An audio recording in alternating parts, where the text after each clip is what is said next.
땅을 떠나 땅으로 가다라는 제목으로 하나님 말씀 증거하겠습니다. 우리 땅 좋아하시죠? 예. 그런데 우리가 좋아하는 그런 땅이 아니라 성경에서 말씀하고 있는 땅이 무엇인지 한번 살펴봤으면 좋겠습니다. 오늘 말씀 아브라함 이야기입니다. 아브라함이 아브라함 되기 전 아직 아브라함일 때의 이야기입니다. 아직 계명되어지기 전 아브라함 때의 이야기입니다. 반복해서 말씀드리는 게 있어요. 성경은 하나님의 구원 이야기다라는 것입니다. 이것을 우리는 구속사라고 하는데 하나님의 구원 이야기다라는 것이죠. 이것을 놓치고 성경을 읽게 되어지면 성경은 그냥 교훈집에 불과하게 된다라고 계속해서 말씀드리고 있습니다. 성경에는 많은 이야기가 등장하고 있죠. 인물 이야기, 전쟁 이야기, 기적 이야기, 그리고 사람들 간의 갈등 이야기들. 이런 이야기가 구속사라는 선에서 읽혀지지 않는다면 사실 성경보다는 위인전이 인물 이야기는 훨씬 더 재미있습니다. 그리고 교훈도 있죠. 그리고 전쟁 이야기 같은 경우는 손자병법 읽는 게 훨씬 더 낫습니다. 그리고 기적 이야기는 판타지 소설이나 그리스나 로마 신화 이야기가 훨씬 더 재미있죠. 그리고 갈등 이야기는 도덕경이나 중국의 도덕경이나 자기계발서 요즘 많이 나오지 않습니까? 그런 책 읽는 것이 우리에게 훨씬 더 유익을 줄 것입니다. 요점은 무엇이냐면 성경은 구속사라는 긴 선으로 읽으셔야 오해 없이 하나님의 원뜻대로 성경을 읽을 수 있게 되어진다는 것입니다. 하나님의 긴 구속 이야기다라는 거죠. 여러분 이것은 아주 중요합니다. 왜냐하면 성경에는 생명이 있기 때문입니다. 그냥 유익을 주는 책이 아닌 우리에게 생명을 주는 말씀이기 때문에 하나님의 원의대로 읽는 것이 중요하게 되어진다는 것이죠. 오늘 말씀은요, 아브라함의 부르심에 관한 이야기입니다. 이 이야기를 아브라함이라는 그냥 하나의 점 이야기가 아닌 구속사라는 선에서 오늘 함께 말씀을 나누고자 원합니다. 소망하는 것은 오늘도 말씀 속에서 4,000년 전의 아브라함의 이야기만이 아닌 역사 속에서 또 오늘 우리에게 일하시고 계시는 하나님을 발견하길 소망합니다. 그래서 하나님의 그 말씀 앞에서 우리의 삶이 교정되어지는 은혜가 있기를 예수 그리스도의 이름으로 축복합니다. 아브라함 신앙생활하는 우리에게는 너무나도 유명하고 또 우리가 너무나도 잘 알고 있는 인물이죠. 오늘 본문이 바로 이 아브라함이 성경에 처음 등장하고 있는 장면입니다. 본문을 읽어보면 하나님께서 아브라함을 하란이라는 땅에서 75세에 부르시는 것을 보게 되어지죠. 그런데 앞장, 오늘 읽었었던 12장 말고 바로 앞장에서는 이렇게 말씀하고 있어요. 창세기 11장 31절과 32절 말씀 한번 같이 읽어봅니다. 들어갔더니 아브라함과 하나님의 하나님이 그의 손자 롯과 그의 며느리 아브라함의 아내 사라를 데리고 갈대아인의 우리를 떠나 가나안 땅으로 가고자 하더니 하란에 이르러 거기 거주하였으며 베라는 나이가 205세가 되어 하란에서 죽었더라. 아멘. 자, 여기서 데라라는 사람이 아브라함의 아버지이죠. 이 아버지 데라와 가족들이 지금 어디를 떠나 가나안 땅으로 가고자 했다라고 기록하고 있습니까? 갈대아인의 우르를 떠나 가나안 땅으로 가고자 하다가 하란이라는 땅에서 거류하게 되었다라고 말씀을 하고 있죠. 목적지는 가나안 땅인데 하란이라는 땅에서 멈추어서 살았다라는 것입니다. 여러분 이 부분이 어떤 의미로 받아들여지십니까? 사도행전 7장에서는 스데반 집사님의 처음이자 마지막 설교 가운데 이 부분을 이렇게 설명하고 있습니다. 우리 사도행전 7장 우리 2절, 3절, 4절 말씀 읽습니다. 스데반이 이르되 여러분 그 형들이여 들으소서. 우리 조상 아브라함이 하란에 있기 전에 메소포타미아에 있을 때 영광의 하나님이 그에게 고용이 이르시되 내 고향과 친척을 떠나 내가 내게 보일 땅으로 가라 하시니 아브라함이 갈대아 사람의 땅을 떠나 하란에 거하다가 그의 아버지가 죽음에 하나님이 그를 거기서 너희 지금 사는 이 땅으로 옮기셨느니라. 아멘. 자, 여기서 제일 먼저 보면 하나님께서 이 땅으로 옮기셨다라는 것이죠. 아브라함이 주도적으로 움직인 것이 아니라 결국은 하나님께서 옮기셨다라는 거예요. 자, 아브라함이 하란 땅에 있기 전 메소포타미아, 이 갈대아 사람의 땅, 그리고 갈대아 우르라고 하는 그 땅에 있을 때에 하나님께서 고향과 친척을 떠나 보일 땅으로 가라라고 말씀하셨다라는 것입니다.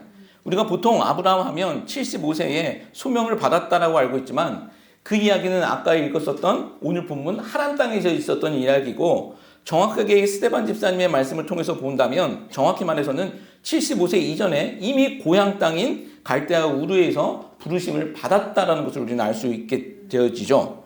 그렇게 가나안 땅으로 나아가다가 하란 땅에 거주하게 되었다는 것입니다. 그의 가족이 그곳에서 거주했습니다. 여기서 거주하다라는 단어는 히브리어 야샤브라는 단어를 쓰고 있는데 살다 정착하다라는 뜻을 가지고 있는 단어입니다. 그런데 이 단어의 다른 뜻은 무엇이냐면 실패하다라는 뜻도 갖고 있습니다. 실패하다라는 의미를 갖고 있다라는 것이죠. 하란 땅에 거주한 것이 결국은 결과적으로는 실패했다라는 의미를 우리에게 보여주고 있는 것입니다. 그냥 거주한 것이 아니라 실패라는 의미를 성경은 우리에게 알려주고 있다는 것입니다. 그러면 왜 아브라함과 그의 가족은 하란 땅에서 멈추었을까? 가나안 땅까지 가지 못하고 하란 땅에 멈추었을까라는 질문을 우리가 한번 해볼 수 있을 것 같습니다. 그림을 한번 보여주시겠네요. 예, 그림을 한번 보여주시면, 자, 1번이라고 써놓은 게 갈대아 우루 땅입니다. 페르시아만 바로 위에 있죠. 잘 보시려는지 모르겠지만 그 우루에서 시작되어지는 두 가지 강이 있어요. 유브라테스 강 그리고 티그리스 강입니다. 저기가 메소포타미아 문명, 우리 배웠었던 메소포타미아 문명, 이 비옥한 초생딸 지역이라고 하는 아주 그 풍요로운 그 땅입니다. 그리고 그 위쪽으로 2번이라고 써놓은 것이 하란 땅이죠. 그리고 3번이 가나안 땅입니다. 갈대아 우루 땅에서 가나안 땅으로 바로 넘어갈 수도 있을 것 같은데 굳이 하란 땅으로 올라갔다가 가나안 땅으로 내려왔다라고 우리 성경은 기록하고 있습니다. 1번에서 2번 우르에서 하란 땅으로 가는 저 거리가 한 600마일 정도 됐다고 합니다. 도보로 한 2달 정도 걸어갈 수 있는 그 정도 거리이고, 이 우르 땅에서 가나안 땅으로 걸어가게 되어지면 그보다는 좀 짧았어요. 근데 보시면 아시겠지만 우르와 가나안 땅 저 사이는 사막 땅이에요. 우르와 하란 땅은 강 따라 올라가는 비옥한 그 땅으로 걸어 올라간 거고, 우르와 가나안 땅은 사막 지역이다라는 것입니다. 근데 단지 그냥 사막 지역이어서 우르에서 바로 가나안 땅으로 넘어간 것 같진 않습니다. 여호수아 24장 말씀을 보면 여호수아가 이스라엘 민족들에게 이런 또 말을 합니다. 여호수아 24장 우리 하반절서부터 한번 볼게요. 한번 읽어보겠습니다. 이쪽에 너희의 조상들 곧 아브라함의 아버지 나홀의 아버지 데라가 강 저쪽에 거주하여 다른 신들을 섬겼으나 내가 너희의 조상 아브라함을 강 저쪽에서 이끌어내어 가나안 온 땅에 두고 행하게 하고 그의 씨를 번성하게 하려고 그에게 이삭을 주었습니다. 자, 보십시오. 아브라함의 아버지 데라가 무엇을 섬겼다라고 말씀하고 있습니까? 다른 신들을 섬겼다라는 것입니다. 전의 성경에는 우상을 섬겼다라고 기록하고 있죠. 이 말씀이 단서가 될 것 같아요. 아브라함 가족이 처음 출발한 땅이 갈대아 우르와 중간 정착지인 그 하란 땅은 당시 바벨론이라는 나라의 주요 도시였습니다. 갈대아 우르는 바벨론이라는 나라의 수도였고, 또 하란은 바벨론의 아주 중요한 무역 도시가 되었습니다. 우리가 바벨론에 대해서 조금 더 아실 필요가 있을 것 같아요. 상식적으로 아셔도 좋을 것 같은데, 우리가 세계사 시간에 인류 문명에 대해서 배우셨을 거예요. 4대 문명에 대해서 배우면 보통 이집트 문명, 그리고 메소포타미아 문명, 인더스 문명, 그리고 황하 문명, 이렇게 4가지 문명에 대해서 배웠습니다. 이 4 문명의 공통점은 다 강으로 시작되어진다는 것이죠. 이집트 문명은 나일강으로 시작되어지고, 메소포타미아 문명은 아까 그 그림에 나타나는 유브라데스와 티그리스강, 큰 강이 있어서 굉장히 비옥한 곳이었습니다. 그리고 인더스 문명은 인더스강, 거기가 인도가 되어지죠. 그리고 황하 문명은 우리가 알고 있는 중국 황하강을 이제 배경으로 성장하는 그 문명입니다. 여기서 메소포타미아가 대표하고 있는 나라, 아까 그 그림에서 메소포타미아가 대표하고 있는 나라가 바로 바벨론입니다. 바벨론에는 인류 최초의 성문법인 함무라비 법전, 우리도 배우셨을 거예요. 함무라비 법전, 그리고 바벨탑의 원형이라고 불리는 지구라트라는 신전이 있습니다. 이집트 피라밋보다도 더 먼저 건설되어 있는 지구라트라는 큰 신전들이 곳곳에 존재합니다. 또 후대에 보면 신바벨론에서 세계 7대 불가사의라고 하는 공중정원을 또 건축을 합니다. 이 공중정원, 이것도 아마 이야기 들어보신 분이 있을 거예요. 높이가 한 아파트 10층 정도 높이에 피라밋과 같은 건축물인데, 그 꼭대기에서 물을 흘려보냅니다. 폭포를 만들고 그 건축물에 정원을 심어버립니다. 사막 한복판에 이런 정원을 만들었다는 것이죠. 그래서 불가사의, 세계 7대 불가사의 중에 하나가 들어가게 되어집니다. 이럴 때 바벨론은요, 아주 고도로 발달된 고대 국가였다라는 것이죠. 또 이 바벨론이 달의 신을 섬겼다고 합니다. 아마 그 비옥한 초생달 지역, 생긴 것도 초생달 지역인데 아마도 그래서 그런지 몰라도 달의 신을 섬겼다고 합니다. 아마도 이 아브라함의 아버지 데라가 섬겼다라는 그 신이 바로 이 달신이었다라는 것이죠. 그리고 학자들의 주장에 의하면 그가 바로 그냥 평신도가 아닌 달신을 섬기는 제사장 중에 한 명이었다라는 것이 그들의 주장입니다. 섬기다라는 그 단어의 뜻이 그냥 믿다라가 아니라 그 제사장으로 섬기다라는 그 뜻을 갖고 있기 때문입니다. 이런 것을 생각해 보면 왜 그들이 가나안 땅으로 들어가지 아니하고 하나님 땅으로 가서 멈추었을까라는 질문에 아버지 데라 때문이다라고 추측해 볼 근거들이 있다라는 거죠. 아버지 데라가 바벨론, 이 메소포타미아의 땅을 포기하지 못하고 있는 것입니다. 자기가 믿던 신이 있었고 또 고도로 발달된 그 문명인 자기 나라가 거기 있었기 때문입니다. 그게 다 같은 나라라고 그랬잖아요. 우루와 또 하란이 같은 나라였습니다. 자기 직업을 버리고 싫었고 오늘 말로 보면 자기 직업을 버리고 싫었고 또 자기 나라를 떠나기 싫었더라는 것이죠. 그렇죠. 거기에 또 아브라함이 동의했을 것이라고 우리는 생각해 볼 수 있겠죠. 그럼 누구나 아마 그럴 수 있을 것 같아요. 이런 상황 가운데. 근데 성경은 그것을 야샤브, 실패라고 말씀하고 있다는 것입니다. 이것이 우리에게 주는 의미가 있죠. 이 땅에서도 그냥 거주하고 살아가는 인생들이 많은 것 같지만 결과적으로 실패하는 인생들이 너무나도 많다라는 것입니다. 이 데라가 죽자, 아버지 이 데라가 죽자 하나님께서 다시 한번 아브라함에게 찾아와 말씀하시는 것이 오늘 본문입니다. 본격적으로 하나님의 시선과 하나님의 손이 아브라함에게 집중되어지기 시작했다라는 것입니다. 처음에 우리는 구속사라는 선으로 우리가 성경을 보셔야 한다고 말씀드렸잖아요. 아브라함 이야기도 우리가 선으로 바라보셔야 합니다. 아브라함은 지금 갑자기 등장하고 있는 이야기가 아닙니다. 아브라함을 설명하려면 반드시 앞전 사건에서 등장하고 있는 그 한 사건에 우리가 집중해봐야 되는데 바로 창세기 11장에 드러나고 있는 한 가지 사건입니다. 11장에는 어떤 사건이 등장을 하게 되어지냐? 우리가 너무나도 잘 알고 있는 바벨탑 사건이 등장합니다. 아브라함을 부르시기 전에 하나님은 바벨탑 사건을 먼저 보여주셨다는 것입니다. 우리 수요 성경 공부하시는 분들은 아주 귀에 그냥 박히게 말씀을 드렸던 부분인데 11장 창세기 11장 4절 창세기 11장 4절 말씀 보겠습니다. 읽습니다. 또 말하되 자 성읍과 탑을 건설하여 그 탑 꼭대기를 하늘에 닿게 하여 우리 이름을 내고 온 지면의 흩어짐을 면하자 하였다. 예, 바벨탑에서 있었던 일이에요. 노아 홍수 이후 사람들이 메소포타미아 지역인 바벨론 땅인 시날 평지에서 바벨탑을 쌓기 시작했다라는 것이죠. 이것이 그냥 탑이 아닙니다. 성경은 성읍과 탑이라고 말씀하고 있습니다. 또 성경에는 이것이 도시라고 기록하고 있는데 하나님께서 거기서 온 땅의 언어를 혼잡하게 하시고 아시죠? 온 땅의 언어를 혼잡하게 하시고 그들을 온 땅으로 흩으셨다라고 기록하고 있습니다. 인류학적으로 보면 이 메소포타미아 문명이 최초의 문명입니다. 성경의 기록과 이어서 생각해 보면 홍수 이후 모두가 다 죽었잖아요. 홍수 이후 노아의 후손들이 가장 좋은 땅에 머물러서 최초로 나라를 건설하기 시작했다는 거야. 홍수 이후 전진해 나가다가 가장 좋은 땅을 발견하고 그곳에서 나라를 세우기 시작했다는 것이죠. 그런데 그 나라를 건설하면서 이야기한 것이 오늘 아까 읽었었던 그 내용이에요. 탑의 꼭대기를 하늘에 닿게 하고 우리의 이름을 내고 그래서 흩어지지 말자라고 계획했다는 것입니다. 여러분 이것이 좀 어떻게 들리십니까? 왜 하나님이 이 인간들의 계획 사실 별거 아닐 것 같은데 어쩌면 칭찬해 줄 수 있을 것 같은데 이 계획을 하나님께서는 흩으신 것일까요? 이것이 홍수 이후 노아 이후 성경에 기록된 사람들의 첫 번째 반역 사건입니다. 왜냐하면 이 시도는요 인간들이 하나님을 나라라는 조직을 만들어서 반역하는 첫 번째 시도가 되기 때문입니다. 홍수 한번 또 보내봐. 하늘까지 닿은 탑 우리가 쌓아서 그곳에서 우리는 살아갈 수 있어. 이번엔 피할 수 있어. 우리 이름을 알리고 한번 우리 나라를 한번 만들어 보자라는 계획이 그 가운데 있었다는 것입니다. 우리 이름으로 우리 능력으로 한번 살아보자라는 그 마음들이 그들 가운데 있었다는 거예요. 여러분 우리가 잘 깨닫지 못해서 그렇지 성경에서 말하고 있는 반역이라는 것은 하나님께 그저 욕하고 대드는 것 그것을 반역이라고 하지 않습니다. 인간이 하나님 없이 살겠다는 것 자체가 반역입니다.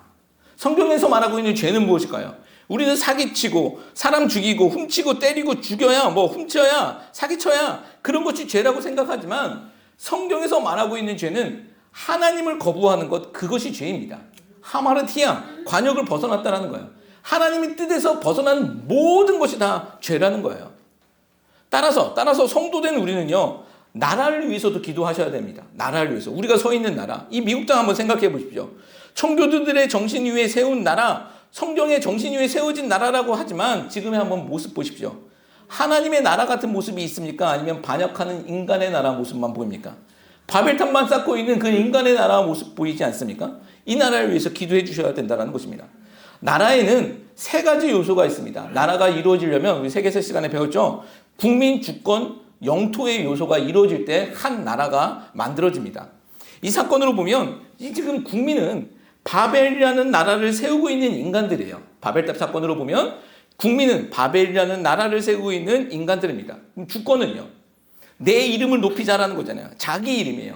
자기 뜻과 자기 이름이 주권이 되어집니다. 그럼 영토는요? 지금 바벨이라는 나라입니다. 그래서 국민, 주권, 영토가 다 형성이 되어지죠. 하나님께서 이 나라를 두고 보셨겠습니까? 자신에게 반역하고 있는 이 나라를 두고 보셨겠습니까? 어떻게 하셨죠? 언어를 바꾸셔서 그들 다 흩어버리십니다. 하나님께서 인간 나라를 파쇄시켜버린 것이죠. 자신들의 나라를 세우려는 그 인간들의 계획을 언어를 흩트리셔서 무산시켜 버리신 것입니다. 그리고 나서 바로 오늘 이 아브라함을 그 바벨론 땅 갈대아 우르에서 불러주신 것입니다. 하나님께서는 바벨이라는 그 인간의 나라를 무산시켜 버리시고 아브라함을 하나님의 구원 역사 전면으로 이제 끌고 나오시기 시작했다는 거예요. 성경의 전면부로 끌고 나오시죠. 이게 아브라함 사건의 등장입니다. 여러분 한번 생각해 보십시오. 이게 우연일까요? 우연일까요? 아닙니다. 이제 아브라함에게 약속하신 내용들 한번 보십시오. 창세기에서는 하나님께서는 총 5번 아브라함에게 언약하시고 약속하시는 장면이 나오는데 그 내용을 요약해 보면 결국 땅과 민족과 후손에 관한 이야기입니다. 창세기 12장 오늘 본문에서 시작해서 이삭, 야곱, 요셉 이야기를 거쳐서 레위기, 민수기, 신명기, 모세오경을 넘어 여호수아서까지가 아브라함의 후손인 이스라엘의 민족이 아브라함의 후손인 이스라엘 민족이 어떻게 그 땅을 차지하게 되는가에 대한 이야기들이죠. 그 이야기입니다. 중심 주제가. 사실 그 이후로도요. 사사기를 거쳐 구약의 마지막 말라기까지 결국 다 땅과 민족에 관한 이야기다라는 것입니다. 여러분 이것이 무슨 의미가 있는 것일까요? 바로 이 이야기들이 바로 하나님의 나라라는 긴 이야기라는 거예요. 인간의 나라를 파쇄시키시고 그 땅 가운데서 하나님은 아브라함을 불러내셔서 하나님의 나라를 만드시겠다라는 하나님 나라 건설에 관한 이야기가 아브라함의 등장 사건에 포함되어 있다는 것입니다. 아브라함의 부르심의 목적은 하나님의 나라 건설이다라는 것이죠. 여러분 우리 아브라함의 복 좋아하시잖아요. 그렇죠? 좋아하시죠? 여러분 무엇으로 생각하십니까? 그냥 장수하고 부자 되는 것? 여러분 그렇지 않습니다. 구속사라는 그 긴 그림을 못 보니까 이렇게 오해하는 거예요. 우리는 하나님의 나라라는 큰 그림, 이 구속사라는 그 선에서 아브라함의 이야기를 생각해 보셔야 합니다. 그래야 진짜 아브라함의 복이 무엇인지 알 수 있다는 거예요. 이 부분 이따 다시 한번 정리해 볼게요. 자, 본문 1절 말씀 보면 한번 1절 말씀 한번 읽어볼게요. 같이 읽습니다. 여호와께서 아브라함에게 이르시되 너는 너의 고향과 친척과 아버지의 집을 떠나 내가 내게 보여줄 땅으로 가라. 예, 구체적으로 하나님께서 아브라함에게 명령하시고 약속하시는 것이 무엇인지 보십시오. 1절 말씀 보면 여기서 동사는 하나입니다. 동사는 무엇이냐면 가라예요. 조금 더 구체적으로 보면 떠나가라예요. 떠나가라. 어디를 떠나갈까요? 고향, 친척, 아비집이라고 1절에는 기록하고 있죠. 예전 성경에는 이 본토 친척 아비집입니다. 우리는 한국을 떠나 미국에 살고 있기 때문에 사실 이런 부분이 큰 감동이 없을 수 있어요. 그러나 이 당시 아브라함 당시에 고향, 친척, 아버지 집을 떠난다는 것이 무슨 의미가 있는지를 우리는 좀 생각해 봐야 합니다. 먼저 고향이라는 것이 무슨 의미인지 한번 볼게요. 아브라함의 고향이 어디라고 말씀드렸죠? 메소포타미아, 갈대아 우르, 바벨이라는 나라가 고향이었습니다. 이 바벨론이 찬란한 고도의 발전된 문명이라고 말씀드렸잖아요. 세계 최초의 법전이 만들어졌고 지구라트라는 엄청난 신전이 있었고 교육과 의술까지도 상당한 수준이었습니다. 건축 기술은 세계 불가사의에 들어갈 정도로 고도로 발달된 그런 기술이 있었습니다. 아마 이 바벨탑을 쌓았었던 노하우가 그들에게 남아 있었던 것 같아요. 이 당시 주변 국가들과는 비교할 수 없는 문명이었습니다. 근데 그곳을 떠나라고 말씀했다라는 것이죠. 이 당시만 해도 가나안은요. 나중에 아브라함의 이야기 한번 보십시오. 가나안은 부족 국가에 불과했습니다. 너무나도 큰 차이가 있죠. 이 바벨론이라는 나라와는 너무나도 큰 차이가 있습니다.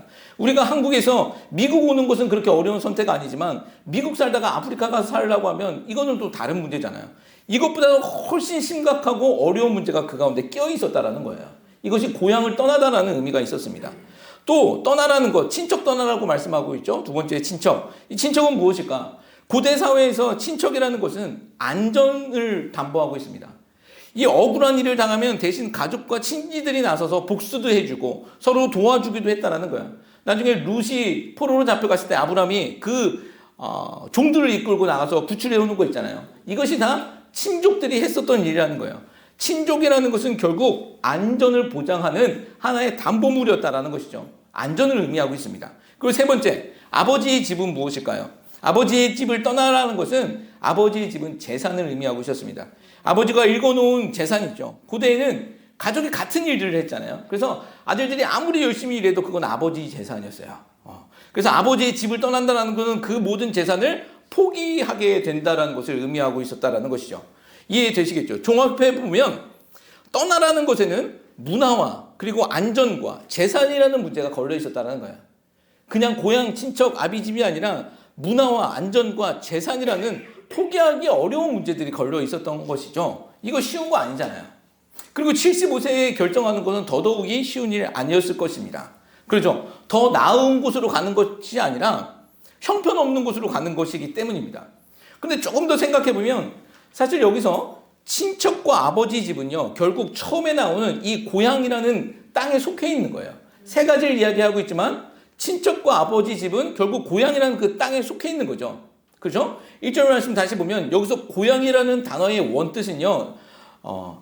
원뜻은 지금 뒤에 내게 보여줄 땅으로 가라라고 하나님께서 말씀하시잖아요. 저 땅과 저 위에 있는 고향과 같은 단어예요. 같은 땅이라는 단어를 쓰고 있다는 것입니다. 같은 땅이라는 거예요. 즉 1절을 풀어보면 하나님께서는 아브라함에게 땅을 떠나서 땅에 가라라고 말씀하고 있는 거예요. 오늘 이 말씀의 제목처럼 땅을 떠나 땅으로 들어가라라고 말씀하고 있다는 것입니다. 떠날 땅과 가야 할 땅에 대해 말씀하고 있는 거예요. 여러분 여기서 떠날 땅은 어디이고 가야 할 땅은 어디겠습니까? 떠날 땅은 아버지 데라와 아브라함이 버티고 있었던 그 안전과 재물과 그것 때문에 스스로 포로로 잡혀 있었던 그 바벨론이 떠나야 할 땅이었던 것이고, 가야 할 땅은 하나님이 보여주실 가나안 땅, 즉 하나님의 나라였다라는 것입니다. 이것이 아브라함을 부르신 하나님의 계획입니다. 영적으로 보면요, 이 바벨론이라는 나라는 그 상징성이 매우 큽니다. 이 바벨론, 아브라함 사건 이후 언제 또 등장할까요? 아브라함 사건 이후 이 바벨론이 등장하는 것은 주전 586년 이스라엘을 멸망시키고 예루살렘 성전을 무너뜨리고 이스라엘을 포로로 잡아간 나라가 바로 이 바벨론입니다. 이때 또 등장하는 거예요. 1500년 후에 등장하는 바벨론입니다. 나중에 포로로 잡혀간 이스라엘이 가나안 땅으로 귀환이 이루어지게 되어지는데, 하나님의 큰 은혜로 귀환이 이루어지게 되어지는데, 이때 많은 사람들이 돌아오지 않아요. 그 자리에 남아버립니다. 왜인지 아십니까? 바벨론의 문화와 안전, 그 재물에 스스로 포로되었기 때문입니다. 이제는 자유인이 되어질 수 있는데 이스라엘 백성들이 그곳에서 남아 스스로 포로가 되었다라는 거예요. 그만큼 바벨론이 매력적인 나라였다라는 것입니다. 그리고 이 바벨론이 신약 성경에서도 또 등장하고 있거든요. 신약 성경 어디서 등장할까요? 요한계시록 17장 그리고 18장에서 등장합니다. 하나님께 끝까지 재앙하는 나라로 이 바벨론이 등장하고 있다는 것입니다. 이미 바벨론은요, 역사 속에서는 완전히 사라졌어요. 이미 주전 539년에 멸망했습니다. 지금으로부터 2500년 전에 망한 나라예요. 지금 그 땅에 이라크 남아있죠. 이라크가 바벨론은 아닙니다. 그렇게 완전히 멸망한 나라예요. 그런데도 요한계시록에서는 하나님께 대항하고 있는, 하나님께 저항하고 있는 나라로, 마지막까지 저항하고 있는 나라로 나오고 있다는 겁니다. 여러분, 이게 무슨 말씀일까요? 이것은 바벨론이 상징하고 있는 그 상징성에 관한 이야기입니다. 바벨론이 상징하는 나라가 바로 하나님께 대항하는 인간 나라, 사단이 조종하는 세상 나라, 그 인간 나라가 바로 바벨론이다라는 거예요. 바벨론은 그냥 땅이 아니라 하나님의 나라에 반대하고 저항하고 있는 저항 세력이 되어진다라는 거예요. 자, 이렇게 생각해보고 다시 한번 1절 말씀 보십시오. 아브라함이 떠나야 할 땅은 어디 있고 가야 할 땅은 어디겠습니까? 세상 나라를 떠나서 하나님의 나라로 들어오라라고 명령하시고 초청하고 계시다라는 거예요. 이 말씀은요, 1차적으로 아브라함에게 하시는 말씀, 4,000년 전 아브라함에게 하시는 말씀이기도 하고 또 오늘 우리에게도 하시는 말씀이 되는 줄 믿습니다. 오늘 우리에게도 너 하나님의 사람아, 세상 나라를 떠나 내 나라로 들어와라고 하나님께서 우리에게 초청하고 계시다라는 거예요. 이 초청을 받아들이는 것이 지혜로운 것이죠. 자, 그러나 지금도 영적인 눈으로 보면 세상에 포로된 사람들이 얼마나 많습니까? 그렇죠? 스스로 포로된 사람들이에요. 문화와 안전과 물질 같은 것 때문에 그곳이 죽을 곳이라는 것도 잊은 채 스스로 포로된 사람들이 얼마나 많냐라는 거예요. 사람들 눈에는 하나님의 나라는 너무나도 보잘것없어 보여요. 거기 가면 실패할 것 같아요. 거기 가면 너무 힘들게 살 것 같아요. 그래서 이거 놓으면 죽을 것 같기 때문에 초청의 소리를 들음에도 불구하고 그거 붙잡고 못 떠나는 사람들이 얼마나 많냐라는 거죠. 여러분, 근데 그거 놓아야, 그거 떠나야 사는 것입니다. 이 말씀은요, 우리가 물질 없이 가난하게 살아라, 위험하게 살아라, 문화와 편리를 누리며 살지 말아라, 이 말 아닙니다. 이 말의 원뜻은 무엇이냐면 너를 주관하는 것이 바벨론이냐 이거예요. 너를 주관하는 것이 바벨론이냐 아니면 하나님이 나를 주관하고 있느냐, 이거 물어보고 계신 질문이다라는 거예요. 그것들이 너를 지켜줄 것이라고 믿어? 그 안전과 재물과 그 땅이 너를 지켜준다라고 믿어? 아니면 하나님이 너를 지켜준다라고 믿어? 무엇을 선택할 것이냐라는 질문이다라는 거예요. 누가 네 왕이냐를 묻고 계시다라는 것입니다.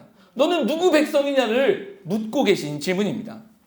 여러분, 정말 소망합니다. 이 말씀이 우리 마음 가운데 들려지신다면, 예, 하나님, 제가 하나님의 백성입니다. 제가 아직 좀 부족한 것들이 있지만 제 마음을 붙들어 주셔서 하나님만 섬기게 해 주십시오.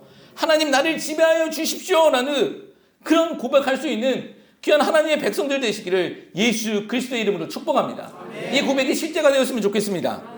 자, 하나님은 아브라함에게 가야 할 땅에 대한 약속하신 후 곧이어 이제 민족에 대해서 말씀하십니다.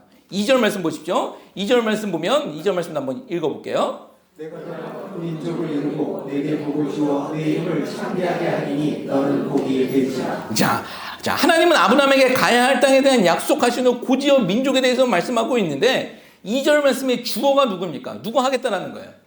여호와 하나님이요. 내가 하나님이야. 하나님이 민족을 만드시겠다라는 거예요. 너를 통해서, 아브라함을 통해서 내가 민족을 만들겠다. 하나님의 나라 백성을 만드시겠다라고 자기 선언하고 계십니다. 여러분, 이게 아브라함의 복이다라는 거예요. 아브라함이 어떤 자격이 있었습니까? 성경 어디를 봐도 아브라함은 하나님께서 부르실 만한 자격이 있었다라고 등장하는 부분이 아무것도 없습니다. 그렇죠? 그런 말 없습니다. 그냥 하나님께서 자신의 예정과 섭리 가운데 아브라함을 선택해 주신 것입니다. 예, 갈대아 우르에서 또 바벨론에 얼마나 많은 사람들이 살고 있었겠습니까? 그 고도로 발달된 문명 가운데 아브라함보다 똘똘한 사람이 없었겠습니까? 아브라함보다 뭐 더 좋은 사람, 더 멋진 사람이 없었겠습니까? 아니죠. 많았을 거예요. 근데 웬 은혜인지는 모르지만 하나님께서 아브라함을 선택해 주시고 그 중에 아브라함을 선택해 주시고 그 아브라함을 통해서 하나님의 나라를 확장하시겠다라고 자기 계획을 말씀해 주시는 것이죠. 이게 아브라함의 복이다라는 거예요. 이 아브라함의 복이 갈라디아서 말씀에서는 이방인에게 넘어갔다라고 말씀하고 있잖아요. 그래서 이방인 된 오늘 우리가 하나님 나라 백성이 된 거예요. 또는 하나님의 백성이 된 것에서 끝나는 것이 아니라 우리 지난주 살폈었던 제사장 삼으셔서 하나님의 나라 백성을 우리를 통해서 만들어가게 하셨다는 거예요. 복의 통로로 우리를 불러주셨다는 거예요. 그래서 내 사랑하는 사람들에게도 하나님의 나라를 전할 수 있는 그런 자격이 주어졌다는 것이죠. 우리를 통해서 하나님의 나라가 전달되어진다는 거예요. 여러분, 이게 성경에 말하고 있는 아브라함의 복입니다. 우리가 이미 아브라함의 복을 받은 사람들인지 믿습니다. 하나님을 알지 못했던 사람인데 하나님이 자신을 보여주시고 하나님을 알게 하셨고 거기서 끝나는 것이 아니라 하나님을 알게끔 하는 그런 사명을 우리에게 주셔서 하나님의 그 생명의 나라를 전달할 수 있는 그 복을 주셨다는 거예요. 복의 통로로 우리를 불러주셨다는 거예요. 이게 아브라함의 복이다라는 거예요. 근데도 지금도 아브라함의 복을 뭐 계속 이야기하면 하나님 입장에서는 어쩌란 말입니까? 이미 우리는 하늘에 속한 신령한 복을 다 받은 사람들이라고 말씀드리잖아요. 그것을 자꾸 망각하고 누리지 못하는 것이지 우리는 그 신령한 복을 이미 받은 사람들입니다. 근데 자꾸 줬는데 계속 달라고 하니까 이게 얼마나 난처하시겠어요. 하나님의 나라를, 하나님께서 나라를 우리에게 상속해 주셨는데 나라를 갖고 있는 왕자가 구걸하러 다니는 거예요. 1불 달라고, 어디 가서 10불 달라고. 여러분 이게 하나님의 마음을 얼마나 아프시게 하냐라는 거예요. 자, 다시 2절 말씀 보면 아담과 노아에게 하나님은요 생육하고 번성하라고 명령하셨습니다. 그 이전 사람들인 아담과 노아에게는 하나님께서 생육하고 번성하라고 동일하게 명령을 하시죠. 이것이 단지 애만이 나라 아닙니다. 이 목적은 하나님 나라 확장에 있었습니다.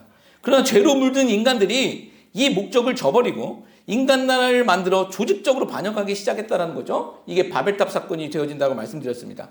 그래서 하나님께서 자신의 나라를 건설하겠다고 말씀하시면서 아브라함에게 약속을 하시는 거예요. 이제는 아브라함에게 아담과 그 노아에게 생육하고 번성하라고 말씀하시는 것이 아니라 아브라함에게 하나님께서 직접 내가 하겠다라고 말씀하십니다. 하나님이 하시겠다라는 거예요. 너를 통해서 하시겠다. 하나님이 땅도 준비하시고 민족도 만드시겠다라는 거예요.